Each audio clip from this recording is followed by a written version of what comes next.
എല്ലാവർക്കും Kerala kitchen moms റെസിപ്പിയിലേക്ക് ഒരിക്കൽ കൂടി സ്വാഗതം. ഇന്ന് നമുക്ക് കള്ളപ്പം എങ്ങനെ തയ്യാറാക്കാമെന്ന് നോക്കാം. അപ്പോൾ അതിനായിട്ട് ഞാനിവിടെ പച്ചരിയാണ് ഇവിടെ എടുത്ത് വെച്ചിരിക്കുന്നത്. അത് ഒരു ഗ്ലാസ് അരി, ഒരു ഗ്ലാസ് എന്ന് പറഞ്ഞാൽ 250 ഗ്രാം ഉണ്ട്. അപ്പോൾ നാഴി എന്ന് നമ്മൾ നാട്ടിൽ പറയാം, നാഴി അരി അത്രയാണ് ഞാൻ എടുത്തിരിക്കുന്നത്. ഒരു ഗ്ലാസ് അരി അത് ഞാൻ നന്നായിട്ട് കുതിർത്ത് എടുത്ത് വെച്ചിട്ടുണ്ട്. അപ്പോൾ നാഴി അരിക്ക് വേണ്ടി ഞാൻ അരമുറി തേങ്ങയാണ് എടുത്തിരിക്കുന്നത്, ഒരു 3-4 കുഞ്ഞുള്ളി, പിന്നെ ഒരു 2 വെളുത്തുള്ളി, പിന്നെ ഒരു പിഞ്ച് ഇതേപോലെ ഇങ്ങനെ നമ്മൾ ഇങ്ങനെ കൈവച്ച് ഇങ്ങനെ എടുക്കത്തില്ലേ, അതേപോലെ ഉള്ള അത് ഇങ്ങനെ ഒരു പിഞ്ചില്ലേ, ഒരു 1/4 ടീസ്പൂൺ വരുമായിരിക്കും ജീരകം. ഇത്രയാണ് നമ്മൾ അരച്ച് ചേർക്കാൻ വേണ്ടി എടുക്കുന്നത്. ഇനി ഇതിനകത്തേക്ക് കുറച്ച് ചോറ് കൂടെ നമുക്ക് ഇട്ട് കൊടുക്കാം. അപ്പോൾ ഒരു 3 ടീസ്പൂണ് ചോറ്, ടേബിൾ സ്പൂൺ ആണെങ്കിൽ 2 ടേബിൾ സ്പൂണ്, വലിയ അത്രയും വേണ്ട, ഒരു 3 ടീസ്പൂൺ മതിയായിരിക്കും കേട്ടോ. 3 ടീസ്പൂണ് ചോറ്, പിന്നെ കുറച്ച് ഈസ്റ്റ്. ഞാൻ ഇൻസ്റ്റൻറ്റ് ഈസ്റ്റാണ് ഇതിനകത്തേക്ക് ചേർത്ത് കൊടുക്കുന്നത്. അതൊരു 1/4 ടീസ്പൂണ് ഇൻസ്റ്റൻറ്റ് ഈസ്റ്റ്.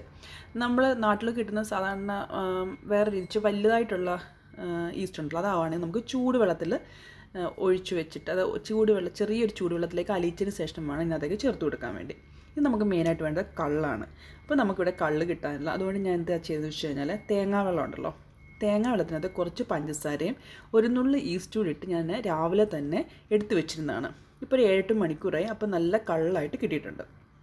അപ്പോൾ നമുക്കിതെല്ലാം കൂടെ മിക്സിയുടെ ജാറിനകത്തേക്ക് നമുക്ക് ഇട്ട് കൊടുക്കാം. എല്ലാം കൂടെ ഒന്നിച്ചിട്ട് തന്നെ നമുക്ക് അരച്ചെടുക്കാവുന്നേ ഉള്ളൂ കേട്ടോ. അപ്പോൾ നമുക്ക് ഇതെല്ലാം കൂടെ ഒന്നിച്ചങ്ങ് ഇടാം. ഇൻസ്റ്റൻറ്റ് ഈസ്റ്റ് ആയതുകൊണ്ടാണ് ഞാൻ ഡയറക്റ്റ് ഇട്ട് കൊടുത്തിരിക്കുന്നത്. നമ്മുടെ നാട്ടിൽ കിട്ടുന്ന സാധാരണ ഈസ്റ്റ് ആണെങ്കിൽ ചെറിയ ചൂടുവെള്ളത്തിൽ അലിയിച്ചതിന് ശേഷം നമുക്കിതിനകത്തേക്ക് ചേർക്കാവുന്നതേ ഉള്ളൂ. അത് ഞാനിപ്പോൾ ഇതിനകത്ത് 1/4 ടീസ്പൂൺ ഈസ്റ്റാണ് ചേർത്തിരിക്കുന്നത്. അപ്പോൾ തേങ്ങ വെള്ളത്തിനകത്ത് ഇട്ട് വെച്ചതും 1/4 ടീസ്പൂണാണ്. അപ്പോൾ എല്ലാം കൂടെ 1/2 ടീസ്പൂൺ ഈസ്റ്റാണ് ടോട്ടൽ നമ്മളിതിനകത്തേക്ക് ചേർത്തിരിക്കുന്നത്.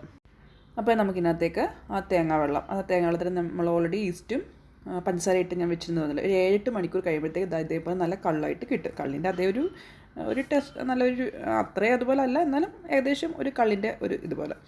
അപ്പോൾ അത് നമുക്കിതിനകത്തേക്ക് ഒഴിച്ചു കൊടുക്കാം. ഇനി നമ്മൾ അരച്ച് കഴിയുമ്പോൾ നമുക്ക് ആവശ്യത്തിന് നിങ്ങൾക്ക് തോന്നുവാണ് ഇനിയും വെള്ളം വേണമെന്നുണ്ടെങ്കിൽ കുറച്ച് വെള്ളം കൂടെ നമുക്ക് അതിനകത്തേക്ക് ഒഴിച്ചു കൊടുക്കാവുന്നേ ഉള്ളൂ. അപ്പോൾ നമുക്ക് നന്നായിട്ട് അരച്ചെടുത്തുകൊണ്ട് വരാം. ഇപ്പം ഞാൻ നന്നായിട്ട് ഇത് അരച്ചെടുത്തിട്ടുണ്ട്.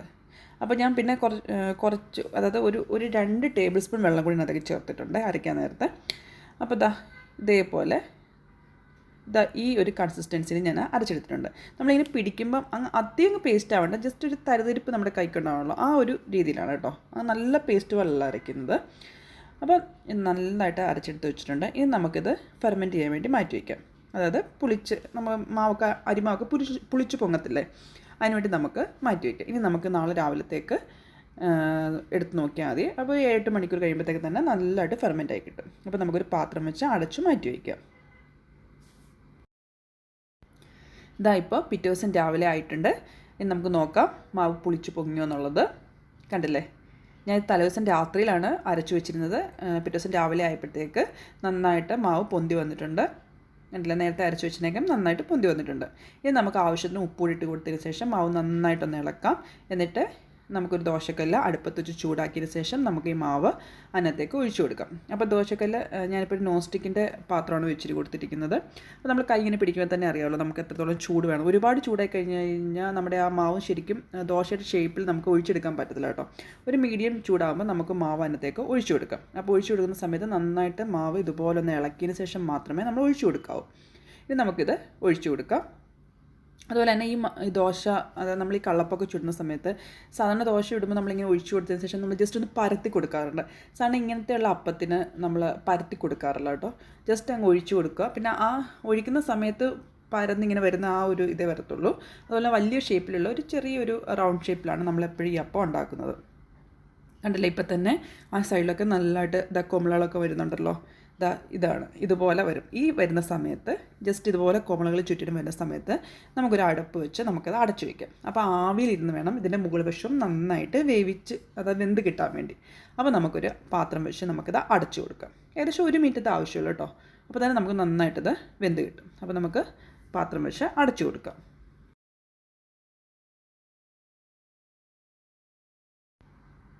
ഇപ്പം ആ 1 മിനിറ്റ് ആയിട്ടുണ്ട്. നമുക്ക് നോക്കുമ്പോൾ തന്നെ മനസ്സിലാവും, ഫ്രണ്ട് സൈഡ് ഉണ്ടോ നന്നായിട്ട് വെന്ത് വന്നിട്ടുണ്ട്, നന്നായിട്ട് ആവിയൊക്കെ വന്നിട്ടുണ്ട്. ഇനി നമുക്കിത് മാറ്റിയെടുക്കാം. ഇതാ ഇത് നന്നായിട്ട് എന്നാൽ കല്ലിൽ നിന്ന് വിട്ട് വരികയും ചെയ്യും കേട്ടോ. അപ്പോൾ നമ്മളിപ്പോൾ നോൺ സ്റ്റിക്ക് അതുകൊണ്ട് തന്നെ എണ്ണ തേക്കുന്നില്ല. നമ്മളല്ലാത്ത ഇരുമ്പ് ചട്ടിയാണെങ്കിൽ നമുക്ക് ജസ്റ്റ് ഒരു എണ്ണ തേച്ച് കൊടുത്താൽ മതിയായിരിക്കും. നന്നായിട്ട് ഇളകി കിട്ടുകയും ചെയ്യും. ഇത് നമ്മുടെ ദോശ ഇവിടെ റെഡി ആയിട്ടുണ്ട്. ദോശയല്ല, നമ്മുടെ അപ്പം ഇവിടെ റെഡി ആയിട്ടുണ്ട്. കള്ളപ്പം റെഡി ആയിട്ട് നല്ല സോഫ്റ്റുമാണ് ഈ കള്ളപ്പം. ഇത് നടുക്ക് തൊട്ട് നോക്കുമ്പോൾ തന്നെ നമുക്ക് മനസ്സിലാവും നല്ല സോഫ്റ്റാണ് നമ്മുടെ ഈ കള്ളപ്പം. കണ്ടതിൻ്റെ ബാക്ക് സൈഡ് നോക്കിയാൽ നല്ല ഗോൾഡൻ കളറും ആയിട്ടുണ്ട്. ഇതാണ് നമ്മുടെ അപ്പത്തിൻ്റെ പരുവെന്ന് പറയുന്നത്. ഇനി ബാക്കിയുള്ള മാവ് നമുക്കിതുപോലെ ചുട്ടെടുക്കാം.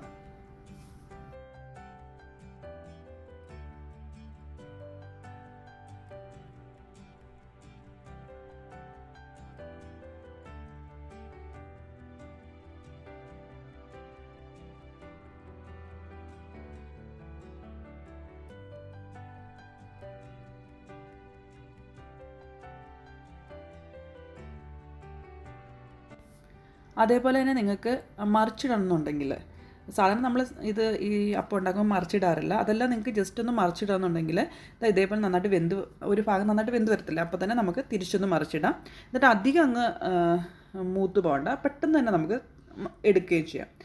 ജസ്റ്റ് ആ കളർ ഒന്നാവുന്നതിന് വേണ്ടി മാത്രം. ഈ രീതി വേണമെങ്കിൽ നമുക്ക് തിരിച്ചും മറിച്ചും ഇട്ട് വേണമെങ്കിൽ നമുക്ക് ഈ അപ്പം ഉണ്ടാക്കിയെടുക്കാൻ പറ്റും. ഇത്രയേ ഉള്ളൂ. വളരെ എളുപ്പം തന്നെ നമുക്ക് വീട്ടിൽ കള്ളപ്പം തയ്യാറാക്കിയെടുക്കാൻ പറ്റും. ഇതിന് പ്രത്യേക ടേസ്റ്റാണ്. നമ്മൾ ഈസ്റ്ററിനൊക്കെയാണ് കൂടുതലായിട്ട് ഈ അപ്പം കിട്ടാറുള്ളത്. നല്ല ടേസ്റ്റായിട്ടുള്ള അപ്പമാണ്. നിങ്ങളൊന്ന് ട്രൈ ചെയ്ത് നോക്കുക. അതുപോലെ തന്നെ നല്ല സോഫ്റ്റാണ്. നമുക്കിങ്ങനെ പിടിക്കുമ്പോൾ തന്നെ അറിയാം നല്ല പൂ പോലത്തെ അപ്പമാണ് കേട്ടോ. അപ്പോൾ നിങ്ങളൊന്ന് ട്രൈ ചെയ്ത് നോക്കുക. വീഡിയോ ഇഷ്ടപ്പെട്ടെങ്കിൽ ലൈക്ക് ചെയ്യാനും ഷെയർ ചെയ്യാനും മറക്കണ്ട കേട്ടോ. നടുക്കൊക്കെ തൊടുമ്പോൾ തന്നെ ഇത് നല്ല സോഫ്റ്റാണ്. ശരിക്കും ഇതിൻ്റെ കൂടെ ചിക്കൻ കറിയുടെ കൂടെ കഴിക്കാനായിരിക്കും നല്ല ടേസ്റ്റ് ആയിരിക്കും. ചിക്കൻ സ്റ്റൂവ്, ചിക്കൻ കറി, അതുപോലെ എഗ് കറി, എന്തിൻ്റെ കൂടെ വേണമെങ്കിലും നമുക്ക് ഈ അപ്പം കഴിക്കാൻ പറ്റും. ഈ നമ്മൾ വെളുത്തുള്ളിയും കുഞ്ഞുള്ളിയും അതുപോലെ ജീരകമൊക്കെ ചേർത്ത് കാണുമ്പോൾ അതിൻ്റെ ഒരു രുചി വേറെയാണ് കേട്ടോ ഈ അപ്പത്തിൻ്റെ കൂടെ. അതുകൊണ്ട് നമ്മൾ അരച്ച് കാണാൻ നല്ലൊരു ടേസ്റ്റാണ്. അപ്പോൾ നിങ്ങളൊന്ന് ട്രൈ ചെയ്ത് നോക്കുക. എന്നും പറയുന്ന പോലെ വീഡിയോ ഇഷ്ടപ്പെട്ടെങ്കിൽ ലൈക്ക് ചെയ്യാനും ഷെയർ ചെയ്യാനും മറക്കണ്ട കേട്ടോ. ആദ്യമായിട്ട് എൻ്റെ ചാനൽ കാണുന്നെങ്കിൽ സബ്സ്ക്രൈബ് ചെയ്യാനും സൈഡിലുള്ള കുഞ്ഞു ബെൽബട്ടൺ അമർത്താനും. അപ്പോൾ ഇതുപോലത്തെ പുതിയ റെസിപ്പികളായിട്ട് നമുക്ക് വീണ്ടും കാണാം. അതുവരേക്കും ബൈ ബൈ.